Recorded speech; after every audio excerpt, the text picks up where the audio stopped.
What's up, everybody? Welcome into another episode of Profit Picks. If you are new, we do always start the show by being transparent.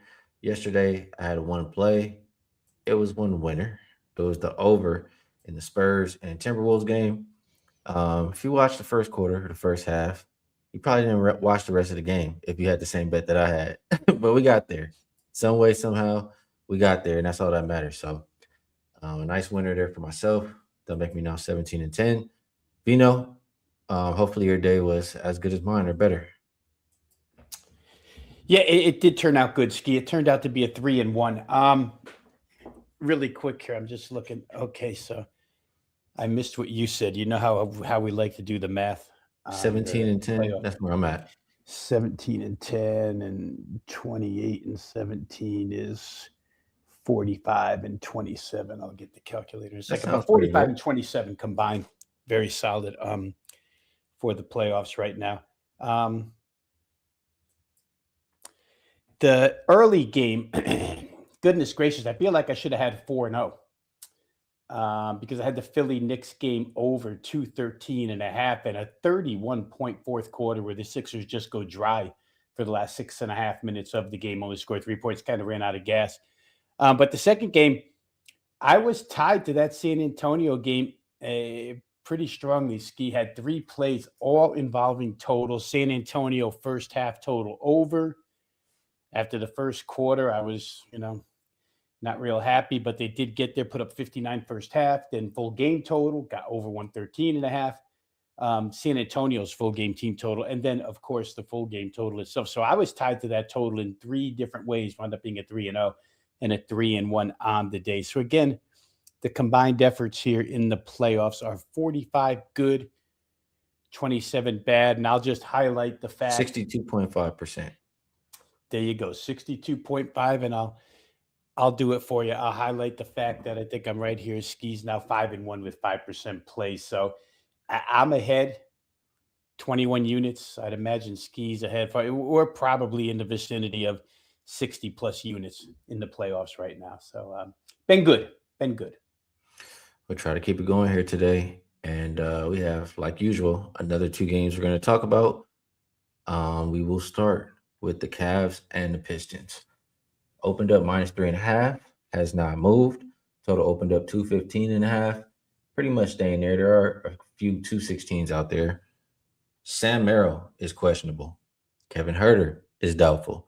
Man, this Cavs team, just first thing that came to my mind is a lot of the games where Sam Merrill was out is when the Cavaliers were looking pretty bad. And it makes sense.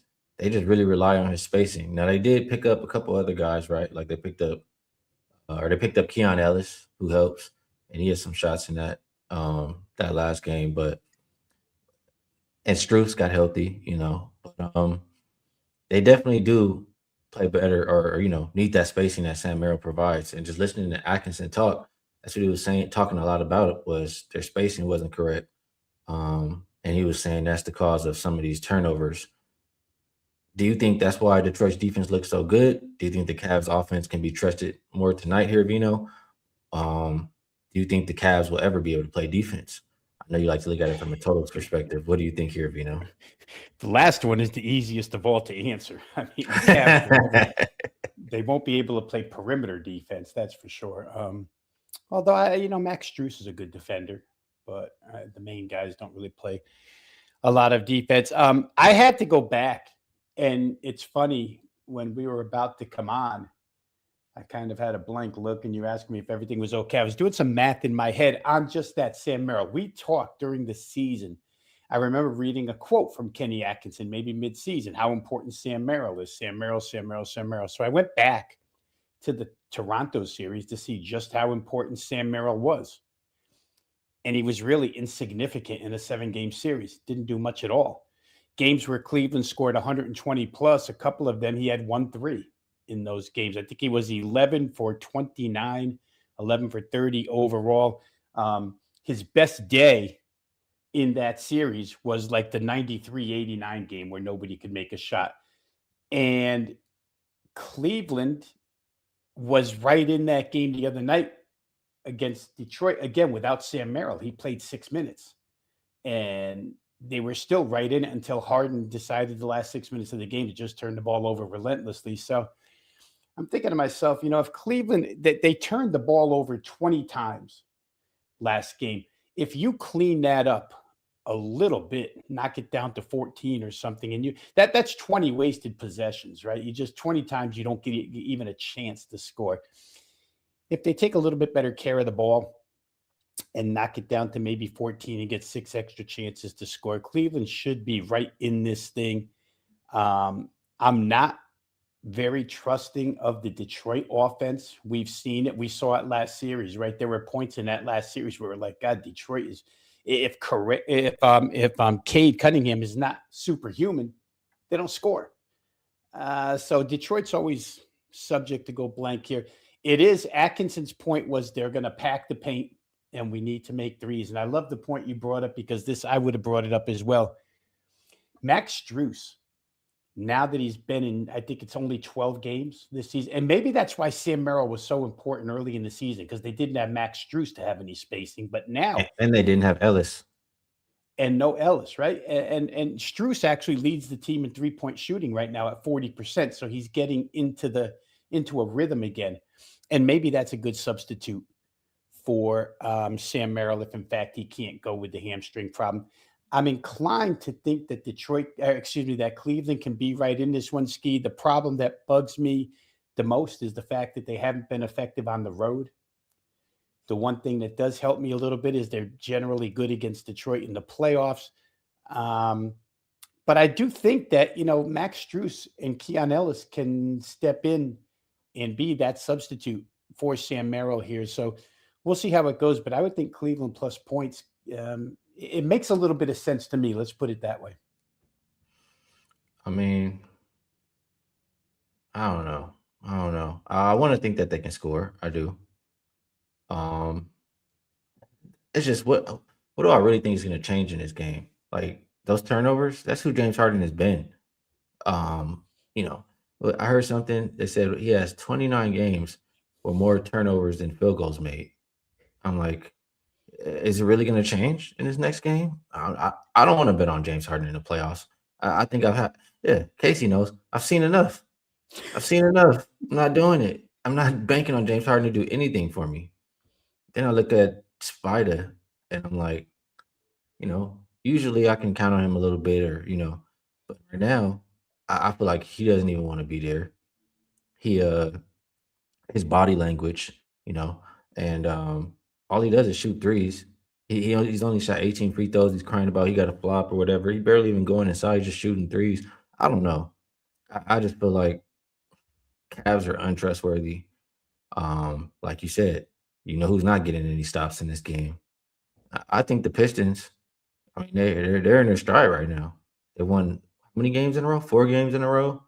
They were the number one defense this year in the league, and I don't think it's coincidence that Cleveland was turning the ball over in that game.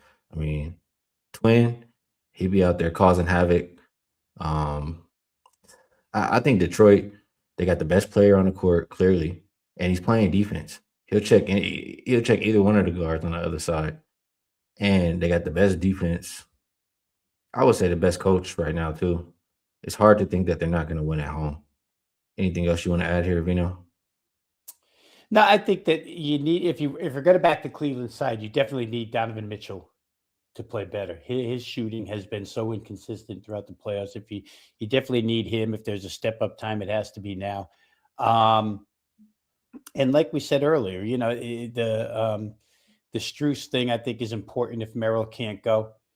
It's playoff time, and I've said repeatedly as we do these shows that I don't like to take a lot of regular season stuff into account.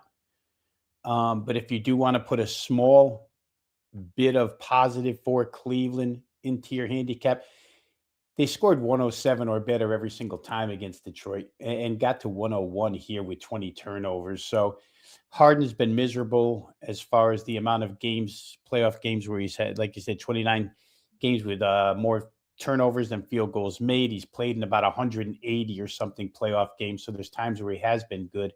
We'll see what happens tonight. I for one, If I was going to back Detroit Ski, I'd have to know that there's somebody other than Cade that can score the basketball. And I'll give Jalen Duren a little bit of credit. He's come back somewhat. And Tobias, again, I keep mentioning Tobias because he keeps being pretty good. Aside from those two, they got a bunch of crooked shooters on that team, a lot of crooked shooters. So we'll see how the whistles go. Might depend on this. I think that was another point I saw in a article made. A quote was, "It really depends." In fact, it was the Detroit head coach Biggerstaff. Bickerstaff. Yeah, I heard him. He He said they said, allow us to play If our we can put game, our allow us to hands play on you, physical. yeah, yeah. If we Then can put hey, our hands on you, you're in yeah, trouble." So yep. we'll see what Zach Zarba and company do tonight. I think it's Zach Zarba, Curtis Blair, and maybe Carl Lane are the three officials here tonight. We shall see. It's a one-way ticket for me. You guys know I'm just no way in hell I'm going near James Harden. I'm done. I'm done.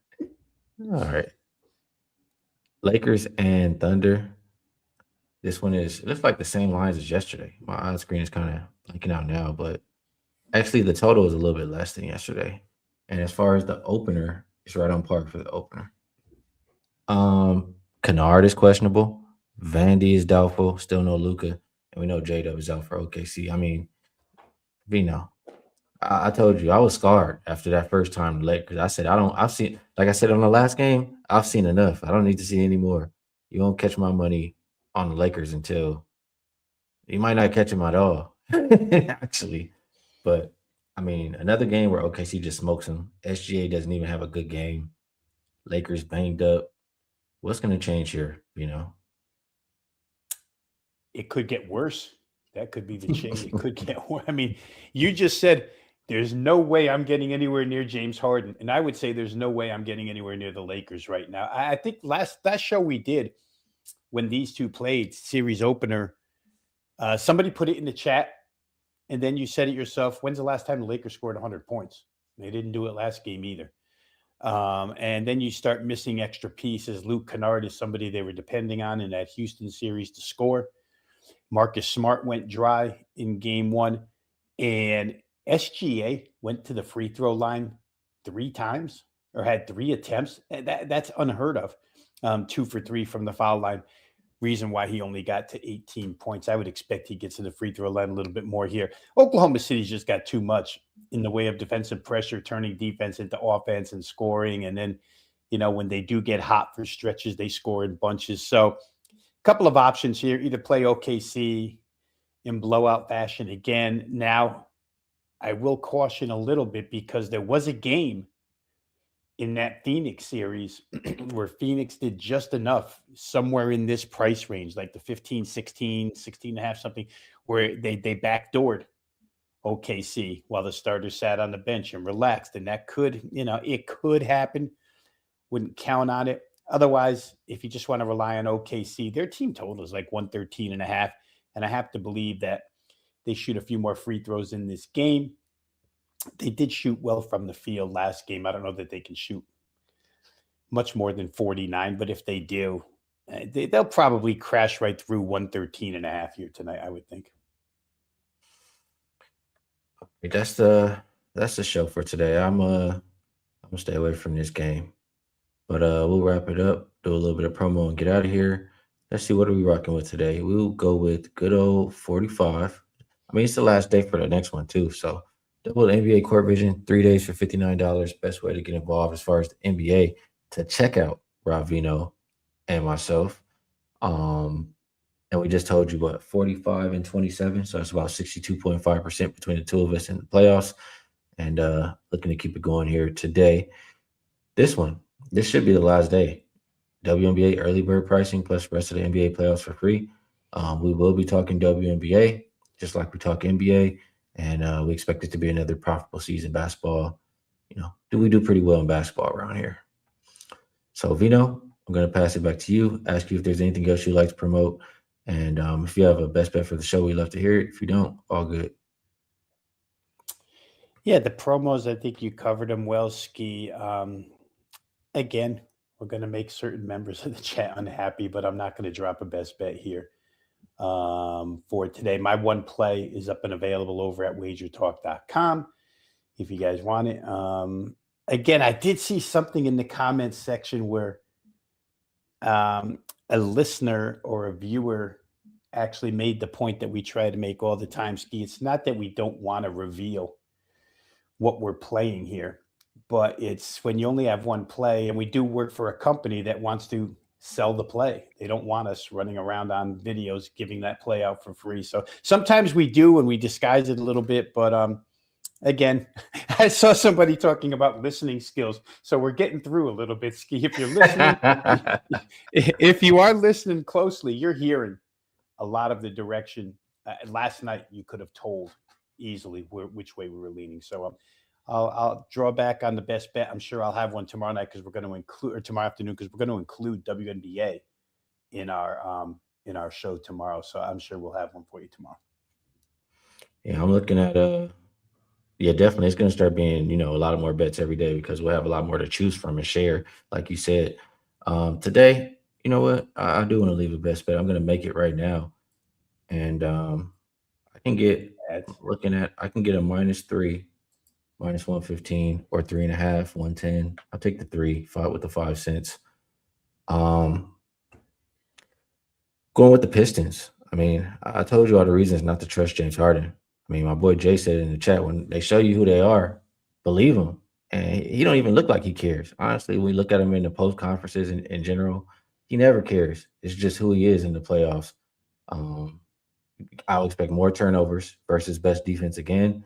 Donovan Mitchell is probably just gonna be over there, unhappy because James Harden has the ball all game, and when Spidey gets it, he's gonna jack threes and cry about not getting fouls. They're in Detroit. They're gonna let Detroit play Detroit basketball. So I like the Pistons -3. I think they win this game by double digits. That'll be my best bet for the show today. So gotta give him some, I'll give him something this time, and I'm making a bet right now. yeah. You're not getting bullied, Ski. All right. Always appreciate you taking the time to do the show with me. Helps me my process every single day. Sure, we help everybody else out there in chat. We appreciate you guys too. Tomorrow, man, if you like WNBA or if you want to learn, it's a good time to tap in. We'll go through the games we have on the slate, and we'll also talk about the NBA games. So, till then, best of luck.